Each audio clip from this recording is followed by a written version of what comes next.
Hey, deserving listeners, it's time to continue watching 90 Day Fiancé. Let's watch the show. I feel talking with parents before we know I'm pregnant or not, this is bad idea. This is bad idea. Betty all time try talk me about birth control, and now she said yes, I'm right. I tell you guys, and I don't want to hear this. Yeah, it's pretty weird to talk with the parents, particularly given the dynamic that she might be pregnant, even though she is just having some nausea, like before getting tested. It is pretty odd, I would say. Julia has been feeling a little bit sick. What are you saying? So she's throwing up this morning. Really? Yeah. Okay, just end it there. She's feeling a little sick, and she's been throwing up this morning. Just thought we would want to let you know. Let's go back to Jenga. That's interesting news. So just think about the dynamic here. So again, he's a grown man. He is, in his late 20s, and he is engaged, and he is setting off on his life, and he is now informing his parents that they might be pregnant. So let's think about the dynamic here. Under regular circumstances, under what I would say most circumstances, the parents would be like, oh, so you might be pregnant? Is that what I'm hearing? Yeah, maybe. Oh, that'd be great. How do you feel about that? Or I think it's fantastic. I've been wanting grandkids, and that's just great. How are you feeling about it? The concern would be to them, particularly Julia. How are you doing? What do you need? Can we help? Or do you want to stay out of it? That would be the concern, right? And maybe on the inside as grandparents, you'd be like, oh no, this seems a little too fast. I don't know what's happening here. Okay, you can have those, but you don't vocalize them in this situation. You can offer help, but you have to respect their boundaries and say, can I help? Would you like me to help? And if not, okay, I just hope for the best. I have a few thoughts. I'm a little worried for the two of you, but you're a grown man, you're a grown woman. You can make your own choices about life, and so if you want me to do anything, I'm here for you. And if you don't, then okay. That would be the approach. But the dynamic here, they're playing the tense music, is that the parents are now going to go into this mode of evaluating him and getting into chastising, getting into control, getting into making it about their emotions, getting into making it about what they want. That's what they've done in the past, but maybe not this time. Let's see if they can react in a different way. hey, We don't know anything yet, so... you can go to the drugstore tomorrow and get one of those little test things, can't you? I'd have probably already been there and got it. So, criticism number one, I would have already done it. So, you are not a good person. You're irresponsible because you didn't do it yet. What? This couple is free to do what they want. They can wait to do it tomorrow or today. Why would you focus on that? But I think the dad's ramping up. I wouldn't be surprised if this just escalates into what we've seen before. I can get one on the way home. Confirm before everybody starts, I hate to say getting upset, although this is not what you guys need right now.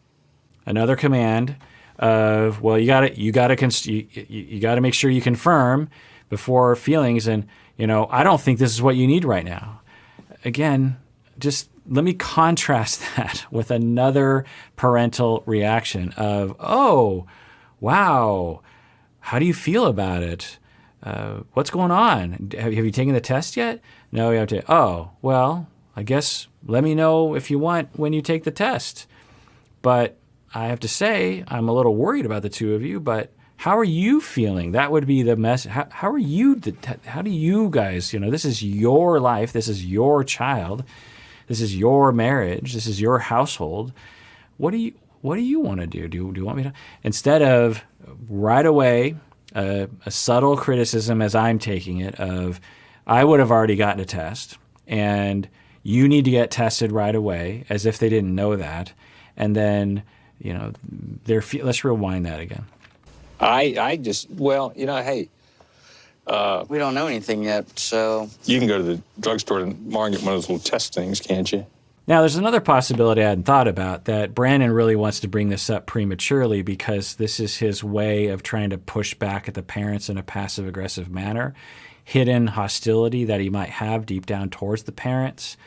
And this is his way of perturbing them somehow because he doesn't know how to do it directly, so he does it through indirect means. That's possible. I don't know. I'd have to ask him. We're the logical, Why don't you talk to me after you did the test? I mean, I thought you guys had plans for things that you want to do. And We do.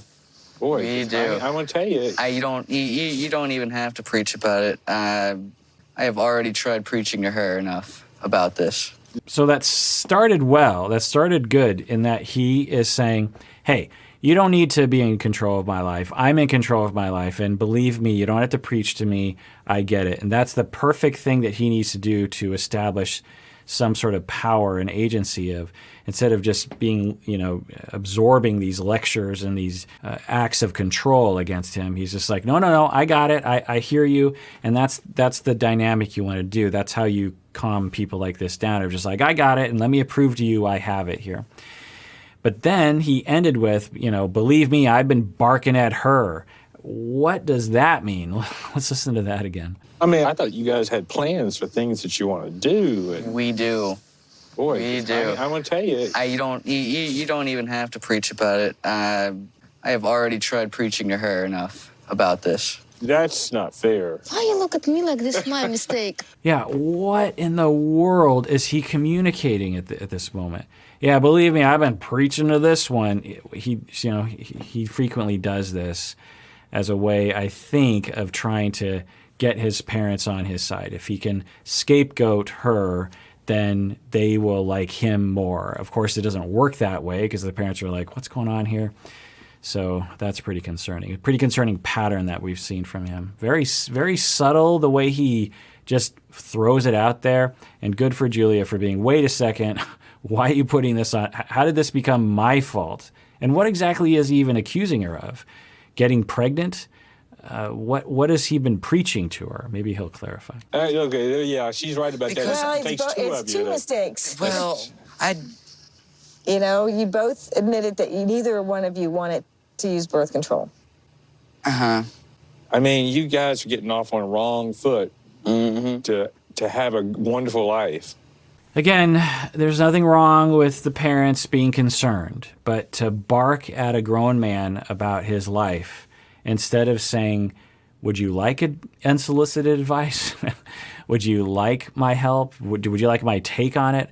What do it sounds like you don't know if you're pregnant. Come back to me when you're pregnant. We'll have another conversation if you want. This is your life. Do you need my help? Do you not need my help? Instead of just assuming, the approach they have is if you were a child. If your 10-year-old were to, I don't know, let's say your 10-year-old did something and now it's unclear if they're in trouble at school or something. And the parents would naturally feel like it's their responsibility to ask questions, to get involved, like a scenario where Brandon comes home, he's 10, and he's like, yeah, so I was with my friends, and one of my friends, I thought I saw him steal something from the teacher. I thought I saw him steal a laptop from the teacher, and I don't really know what's happening. It'd be normal for parents to be like, wait, what friend? Who is this person? What did they do? For a parent to take on the responsibility of like, okay, I've been given data. It's my responsibility to figure out what to do here. And I might call the school. I might, drive my kid to the school. I might call the parents. That's the responsible thing to do. They're treating him in the same way. Oh, okay. You tell me, okay, I'm going to tell you what to do. I'm going to take control. And then if you extrapolate on that behavior and blow it up, which it might have been over Brandon's entire life, then we see the result of that, which is a lack of agency, an exaggerated dependency, lack of knowing who he is and what he wants, a overemphasis on trying to please the people who are controlling him and throwing other people under the bus, and not knowing what he wants and who he is, just trying to make everyone happy. So, yeah, it's unfortunate to watch, really. Looks like another night I'm not going to sleep. You caused so many sleepless nights. Julia, figured I that hope you out. feel okay. Yeah, I I hope mean- you're okay. All right. So a little bit of a thumbs up to that. They finally got around to asking her, I hope you're okay. How about you say, how do you feel? What do you want? Can we help? But, there's a little bit of care towards her finally. That's good. All right. Well, that does it for that episode of Psychology in Seattle. Everyone out there, please take care of yourself because you deserve it. You really, really do.